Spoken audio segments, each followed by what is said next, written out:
24 horas con Milton Pérez y Diana León.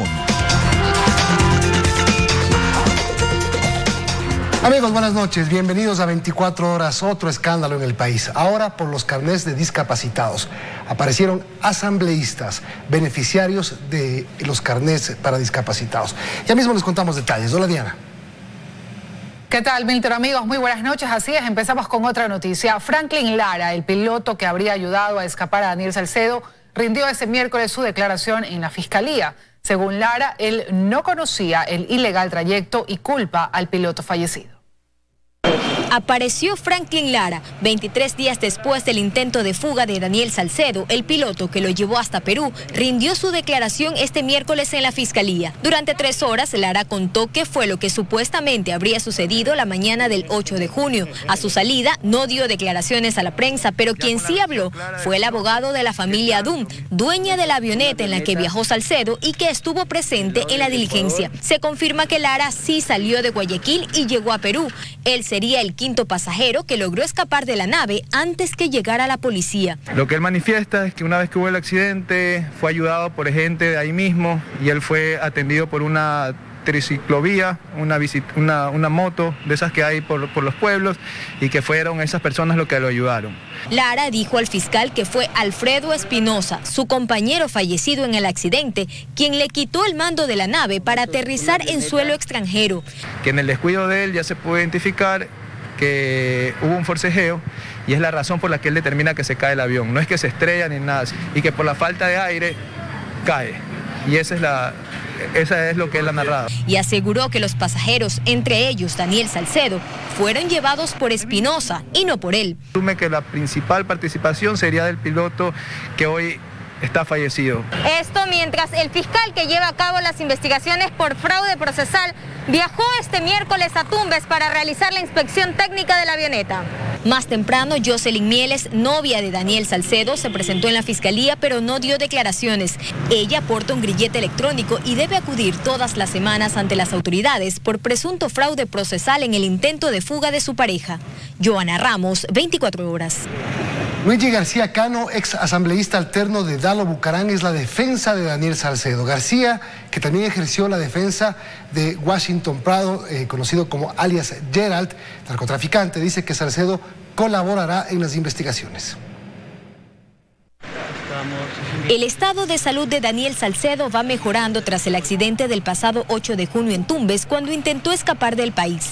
Salcedo ya no necesita ayuda para respirar y esto, según uno de sus abogados, Luigi García Cano, le permitirá en los próximos días colaborar con la Fiscalía en las investigaciones por las irregularidades encontradas en los hospitales del Seguro Social. Está dispuesto a cooperar con la Fiscalía siempre y cuando la Fiscalía también coopere en la investigación.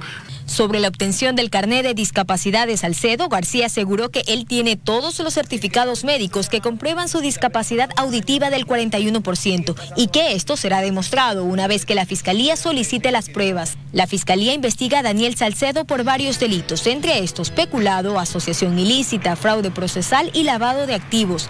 La defensa de Salcedo es cercana a la familia Bucaram. Luigi García militó por más de 20 años en el Partido Roldosista Ecuatoriano y fue abogado de Abdalá Bucaram Ortiz. Además, fue también asambleísta alterno de Dalo Bucaram Puley por Fuerza Ecuador. No fui de Fuerza Ecuador porque no soy afiliado a Fuerza Ecuador. Pero en 2013 estuvo con Fuerza Ecuador, representando al... En el 2013 también estuve en la papeleta de Fuerza Ecuador, sí. Entre sus casos recientes estuvo la defensa de Lenín Rodríguez, ex asesor de la ex asambleísta Ana Galarza, y fue abogado de 2 policías involucrados en el caso González y otros, antes llamado caso Fibeca. García además ejerció la defensa de Washington Prado, narcotraficante conocido también como Gerald, por cerca de 3 meses. Joana Ramos, 24 horas.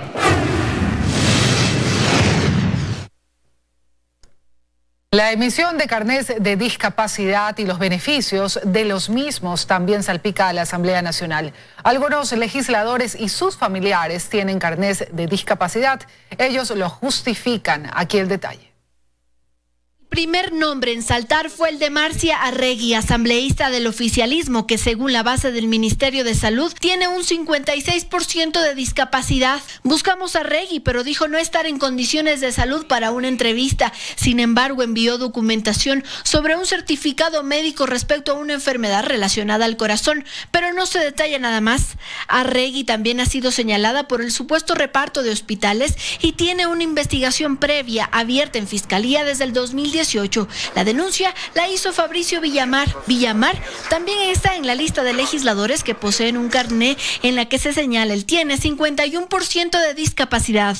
Yo tengo un carné de discapacidad que ha sido concedido porque tengo un problema auditivo. El año pasado, al hacer la renovación de mi licencia, en el examen que me hizo ANETA, apareció con mucha más fuerza este problema que yo he venido teniendo. ¿Y le recomendaron usar algún audífono?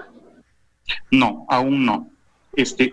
La condición aún no exige eso. Según el asambleísta, entre mayo o julio de 2019 se realizó el examen auditivo y con eso inició los trámites para el carné, que lo obtuvo el 13 de noviembre de 2019 y en menos de 2 meses importó un vehículo, según la SENAE, el 8 de enero de este año. Un carro como este es el que se compró, un 4x4 Toyota Tacoma del año 2018, que le costó $23,500 y pagó $5,958 de impuestos. Una camioneta, porque parte de mi trabajo, de lo que yo hago, es trabajo agrícola. ¿Por qué no lo compró aquí? Porque es evidente la diferencia de precio que existe entre lo que tú puedes comprar en otros países y lo que puedes comprar en el Ecuador.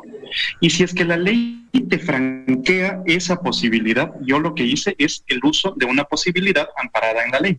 En la lista también está Israel Cruz. Él tiene 64% de discapacidad. Según el asambleísta, obtuvo el carnet 3 años antes de su postulación a la legislatura por haber padecido cáncer, pues le habrían extirpado 40 centímetros del intestino delgado. Cruz dice que eso le ha afectado su movilidad. También está en la lista el esposo de la expresidenta de la Asamblea Nacional, Elizabeth Cabezas. Tampoco accedió a una entrevista, pero a través de este comunicado señaló que su esposo tiene el carnet de discapacidad desde 1989 por un accidente hace 36 años y por lo cual tiene el 55% de discapacidad. Según esta cuenta de Twitter, él habría comprado con exoneración un vehículo en el 2014. Y según la SENAE, se registra otro vehículo con beneficios el 19 de diciembre de 2019. Algunos legisladores se pronuncian sobre esto. Por supuesto que las autoridades deberán investigar falsificación de documentos, delitos aduaneros, evasión de impuestos y determinarse las responsabilidades del caso. Fiscalía General del Estado debe de manera inmediata y de oficio iniciar un proceso de investigación. Estos casos se suman a la lista de escándalos que ha ido acumulando la Asamblea en este último periodo. En Quito, Andrea Samaniego, 24 horas. Y mientras personas con dudas sobre su discapacidad acceden a carnés que les posibilitan importar autos de lujo sin pagar impuestos, hay ciudadanos que sí necesitan dicho documento, pero a quienes se les hace realmente imposible conseguirlo. El ente encargado de su emisión es el Ministerio de Salud. Desde hace 7 años, la entrega de carnets de discapacidad dejó de estar en manos del Consejo Nacional de Igualdad de Discapacidades, CONADIS. Por ello, su director marca distancia. Esa competencia lo tiene el Ministerio de Salud Pública a partir del año del 2013. Ellos son los que asumen esa competencia. Lo cierto es que demostrar una discapacidad y establecer un porcentaje del cual dependan ciertos beneficios no es tarea fácil frente al Ministerio de Salud. Es un camino en el que el usuario se enfrenta a una evaluación médica, el análisis de su situación social, exámenes médicos, evaluación psicológica y un certificado de un especialista. Un trayecto nada fácil a decir de decenas de personas que tras las denuncias de entrega indiscriminada de carnet de discapacidad exponen sus casos en redes sociales, coincidiendo en que obtener este documento les tomó meses o incluso les fue negado. Irónicamente, una iniciativa popular normativa que buscaba beneficios similares a los de un carnet de discapacidad para los niños enfermos de cáncer o sus familiares directos fue archivada por la Asamblea Nacional hace 2 años. Wilson Merino, director de la Fundación Cecilia Rivadeneira, recuerda que los pacientes oncológicos llevan esta lucha por años y se indigna al ver la facilidad con la que gente con poder goza de beneficios negados a estos niños y sus familias. Buscaba una condición de discapacidad temporal para los pacientes oncológicos, sobre todo para los niños. Y lo que encontramos en la asamblea es oídos sordos. Nos expulsaron, archivaron la iniciativa. Ocurrió en abril del 2018, la asamblea de los ahora vinculados al uso de los carnets, entre ellos Elizabeth Cabezas, Fabricio Villamar o Israel Cruz, la que dio la espalda a los niños con cáncer archivando sus pretensiones. Claro que genera enorme indignación que mientras los anhelos de los ciudadanos son ignorados, los asambleístas utilizan sus espacios de poder para beneficiarse para la importación de vehículos exonerados de impuestos. Más allá de la indignación, Merino cree que hay mucho por investigar en este nuevo escándalo al que le rodean varias posibles infracciones penales. La penalista Paulina Araujo hace una revisión de una cadena de delitos que rodean a la supuesta entrega ilegal de certificados o carnets de discapacidad. El que falsifica, el que certifica falsamente una enfermedad y luego quien lo está usando a sabiendas que es falso. Sin embargo, la ley establece una cuantía para considerar que se trata de una defraudación aduanera. Hay la conducta delictiva cuando el valor de la mercancía supera los 150 salarios básicos unificados. Si supera el valor de la mercancía $60,000, usted tendría las figuras de los delitos aduaneros. Lo cierto es que en el caso de la importación de los vehículos es posible que esta cadena de infracciones no termine allí. Quien más tarde vende el vehículo traído libre de impuestos podría caer en el mal uso de exenciones y suspensiones tributarias, que establece de 3 a 5 años de prisión para los responsables. En Quito, Fausto Yepes, 24 horas. Para cientos de personas que realmente tienen una discapacidad, obtener su carnet ha sido una odisea. Hay padres con niños con discapacidad que llevan hasta 6 años haciendo los trámites, pero sin tener suerte. Quien los saluda desde su ventana es Juliana. De ella vamos a hablar hoy. Tiene 10 años, pero su desarrollo intelectual es de una niña de 5. Padece el síndrome de Williams. Su mamá nos dice que es similar al síndrome de Down para que entendamos mejor lo que padece su hija. Desde que nació recibe terapias de todo tipo. Y claro que ha intentado obtener el carnet de discapacidad. De hecho, lleva años en eso. Me han mandado de arriba para abajo. Me dicen que ella tiene que tener los resultados del doctor de terapia y lenguaje, de la psicóloga y de la de ocupacional, para con eso archivarlos y poderse darle la orden al director del subcentro donde ella está haciendo para que él dé la firma para poder llevar eso a Ministerio de Discapacidades Especiales. En eso, ¿cuánto tiempo usted lleva? Ya llevo casi 6 años. ¿Y nada? Y nada. 6 años pidiendo un carnet. Y eso, precisamente, tiempo, es lo que no tiene César Marín. Pues tiene 65 años y un cáncer terminal que le dificulta el caminar. En enero, hace 6 meses, su médico del IES le firmó los documentos para que obtenga un carnet. Desde allí, estas son las respuestas. No hay tiempo ahorita, no hay tiempo. Véngase después de que pase este mes más o menos, porque no hay material. Me fui otra vez, nada. Esa señorita me mandó de nuevo acá. Vino de nuevo acá. No hay. En el 2008 eran 1.600.000 los ecuatorianos que formaban parte del registro de discapacidad en nuestro país y que tenían carnet. Actualmente son 455.000. Según las 2 historias contadas en este reportaje, harían falta por incluir algunos ciudadanos. Pero también según los últimos casos registrados en las últimas semanas, encabezado por Daniel Salcedo y en la que ahora se suman algunos asambleístas, serían muchos más los que sobran de este registro. Usted, viendo que a algunas personas le dan el carnet de discapacidad, ¿qué siente como madre de una niña con discapacidad?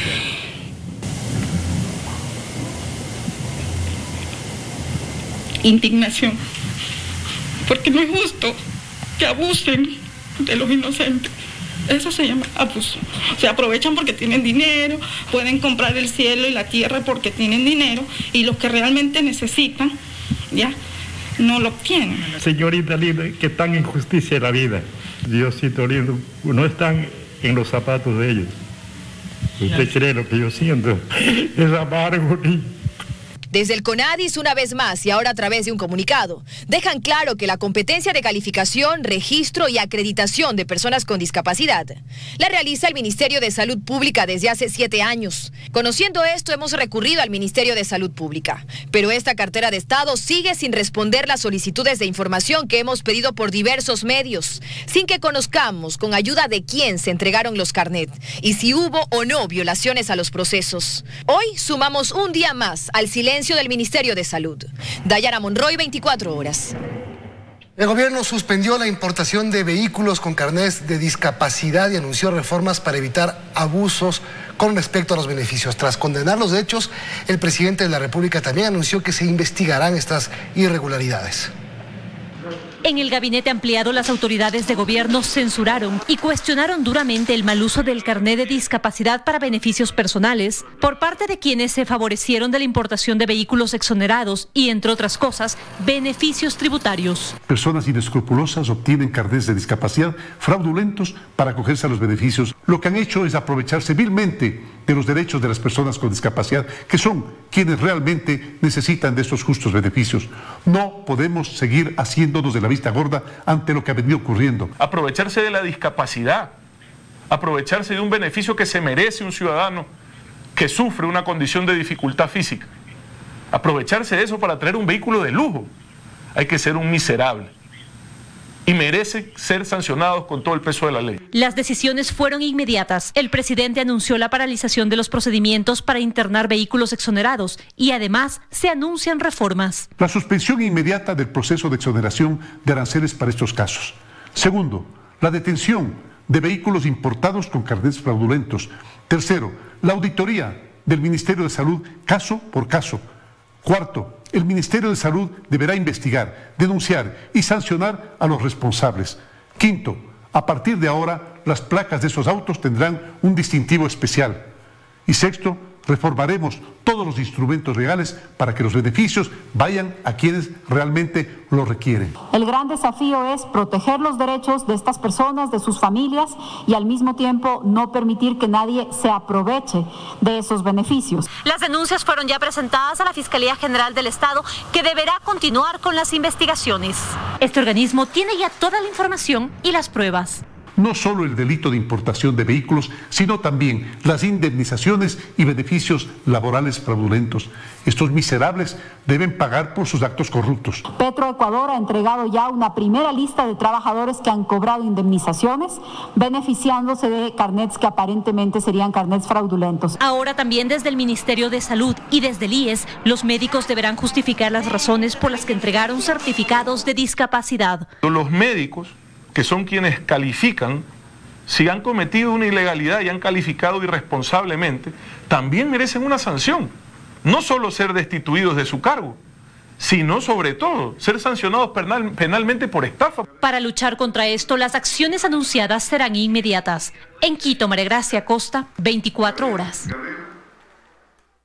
La Corporación Financiera Nacional contará con $260 millones para la reactivación de micro, medianas y pequeñas empresas. Los recursos son parte de un nuevo préstamo del Banco Mundial, los cuales son reembolsables a 24 años con 5 años de gracia, tiempo en el cual no se pagará intereses. El Banco Mundial busca que las micro, pequeñas y medianas empresas de Ecuador accedan a financiamiento para reactivarse tras la paralización de actividades provocadas por la pandemia de COVID-19. Más noticias. La fiscal general del Estado, Diana Salazar, insiste en que se comprobó la autoría del expresidente Rafael Correa en el delito de cohecho, por lo que solicita se ratifique la sentencia de 8 años de pena privativa de libertad contra Correa y la mayoría de los sentenciados. Más de 4 horas le tomó a la fiscal general Diana Salazar sustentar el cometimiento del delito de cohecho en la entrega de recursos económicos no justificados destinados para campañas electorales del correísmo. Una réplica a los alegatos de los 20 abogados que presentaron el recurso de apelación a la sentencia de 8 años y con la cual aseguró se manifiesta un combate frontal a la corrupción. En el caso de las exasesoras de presidencia Pamela Martínez y Laura Terán, ratificó su pedido de un 90% de reducción de pena por su cooperación eficaz. En primera instancia, el beneficio solo fue de 40%. Las codefensas criticaron que se haya analizado la información aportada de forma reservada. Si bien el acuerdo que contiene una cooperación eficaz es efectivamente reservado. Los recursos no pueden ser reservados. Los recursos establece la ley que son públicos. Durante su intervención, Fiscalía aseguró que se logró comprobar la responsabilidad del expresidente Rafael Correa como autor del delito, pues en su testimonio Pamela Martínez relató que Correa le dispuso que realice el registro de los pagos. Además, los $6.000 de préstamo a su favor sirven como prueba de que estaba en pleno conocimiento de los sobornos. A pesar de los alegatos de las defensas, solicitó se deseche el recurso. Sí esperamos que el Tribunal de Segunda Instancia revise, analice y verifique todo lo que se está diciendo. Esta apelación permanece en su recta final con la réplica de los 20 abogados defensores. En Quito, Daniela Valencia, 24 horas.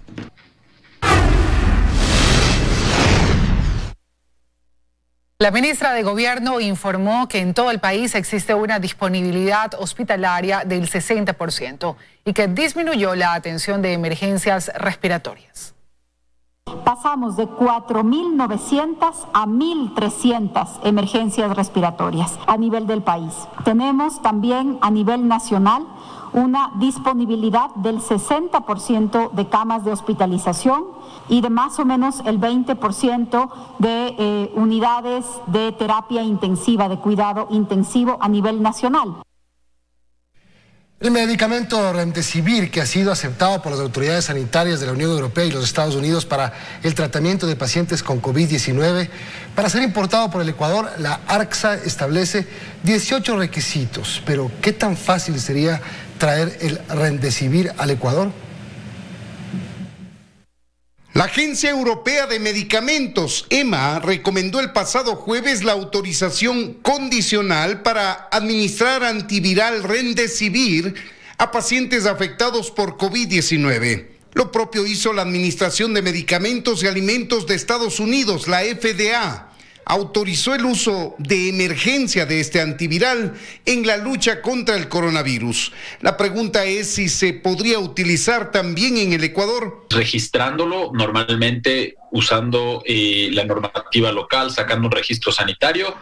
La otra es importándolo sin registro sanitario por motivo de la emergencia. Pero el ARCSA pide al menos 18 requisitos para poder sacar el registro sanitario. Para homologar pide al menos 10, si es que no estoy mal, y para importar por emergencia pide un poco menos de requisitos. Sin embargo, la Federación Médica Ecuatoriana cree que el Ecuador debe también importar y utilizar el Remdesivir por los resultados que ha demostrado hasta el momento. Ya en los temas del ARCSA y el ACCESS y todo esto tienen que confluir en un tema de un bien común, de una lógica, de un sentido común. Este medicamento, por ejemplo, muestra un perfil absolutamente claro contra el virus y por lo tanto creemos que si las cosas se hacen con la transparencia que deben hacerse, yo estoy seguro que el precio del antiviral va a ser accesible para la gente.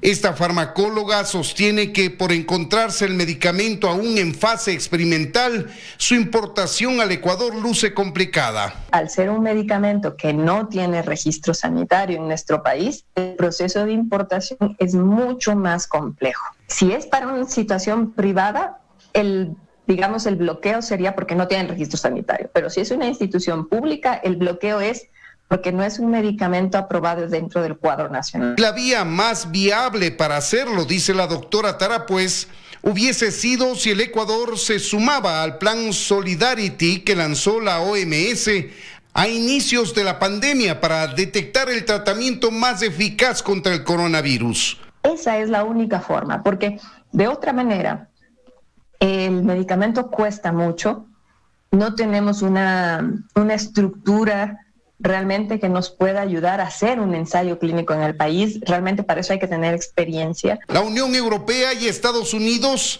autorizaron el uso de este antiviral Remdesivir después de que un reciente ensayo clínico encontrara que el medicamento había ayudado a acortar el tiempo de recuperación de las personas gravemente enfermas por coronavirus. En Quito, Freddy Paredes, 24 horas.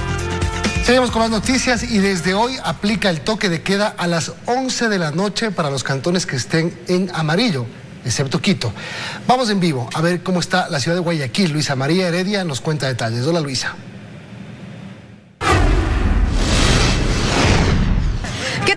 compañeros, muy buenas noches. Nos encontramos exactamente en la intersección de la avenida 9 de octubre y la calle Rumichaca. Esto es en el pleno centro de la ciudad y este es el movimiento que hay a esta hora. Ustedes pueden observar un importante flujo peatonal que ya no era común encontrar en esta zona pasadas las 8 de la noche durante las etapas de confinamiento y distanciamiento social, y también la circulación constante de vehículos particulares, taxis y buses de transporte urbano que continúan prestando sus servicios en las calles de Guayaquil a esta hora. Y es que hoy, 1 de julio, es el primer día en que el toque de queda arranca a las 23 horas y termina a las 5 de la mañana para los cantones que están con semáforo en amarillo como Guayaquil.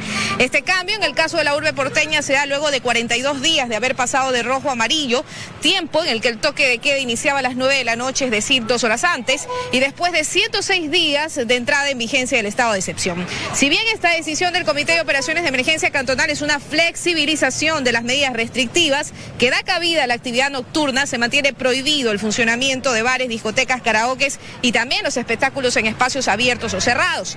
Los que sí pueden reabrir sus puertas a partir de hoy son los cines y teatros, pero con un aforo del 30% de su capacidad para poder garantizar el distanciamiento social. En cuanto a la circulación vehicular, está permitida ya para el día domingo, pero con placa par e impar intercalado cada semana. Los domingos 5 y 19 de julio circulan vehículos con placa impar y los domingos 12 y 26 de julio circulan los vehículos con placa par. Ustedes están viendo el movimiento a esta hora bastante fluido acá en el centro de Guayaquil, es lo que les puedo informar. Ustedes tienen más noticias en estudio, compañeros. Amigos televidentes, muy buenas noches. Buenas noches, Luisa María, gracias por la información. Vamos ahora con nuestro segmento Por tu Salud.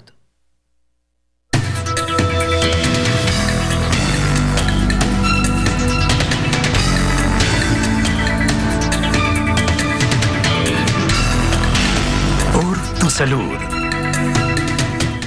Hola amigos, bienvenidos nuevamente a su programa Por tu Salud. Pues el día de hoy voy a repetir la prueba de PCR y si sale negativo, pues estamos nosotros al otro lado, hemos superado la enfermedad. ¿Qué vamos a hablar el día de hoy? Precisamente de estos famosos termómetros digitales que usualmente nosotros lo vemos todos los días a la entrada de los centros comerciales. Hace pocos días se circulaba en redes sociales un video donde hablaba sobre el potencial riesgo que generan estos termómetros. El momento de que nos apuntan con estos termómetros usualmente en la frente, pues se generó ese miedo de que estos termómetros podrían generar algún tipo de radiación que pueda ser perjudicial para nosotros. Cabe recalcar, y es muy importante entender, que esto no es verdad, pues nosotros como seres humanos liberamos el calor de distintas formas. Acordémonos nosotros que hay varias formas de liberar calor. La primera es conducción. Ustedes ponen la mano en una plancha, es la conducción. La convección, cuando ustedes sacan la mano por la ventana del automóvil. La evaporación, cuando sudamos. Y la radiación es la que nosotros eliminamos del calor a manera de rayos infrarrojos. Estos rayos infrarrojos, que son los que yo elimino, son los que estos famosos cámaras de temperatura o cámaras termográficas, igualmente los famosos pirómetros puntuales, que son estas pistolitas que miden la temperatura, captan estos rayos que nosotros emitimos. No es que la pistolita emite rayos. Por lo tanto, no tengan miedo cuando se les evalúe la temperatura con este tipo de aparatos. Obviamente las manos no es una buena forma o un buen lugar para medir la temperatura, porque acuérdense que nosotros no tenemos aquí, usualmente están expuestas, usualmente hemos agarrado tal vez una botella de agua y esto puede enfriar las manos y no dar lecturas apropiadas. Igualmente hay que entender que estos pirómetros puntuales leen la temperatura, detectan esta radiación y la transforman en un lector que usualmente tiene que ir desde los 36.5 hasta los 37.4 en general, a pesar de que el termómetro de este puntual no son tan exactos, pues medir la temperatura en una persona que podría tener más de 37.5 podría indicarnos de que la persona estaría enferma. Sin embargo, cabe recalcar, la fiebre no es el síntoma más común o el signo más común en la COVID-19. Menos del 20% de las personas lo tienen, por lo tanto no nos confiemos. Lávense las manos, distanciamiento físico y uso de mascarillas. Eso es lo más importante. Nos vemos en el siguiente programa de Por tu Salud.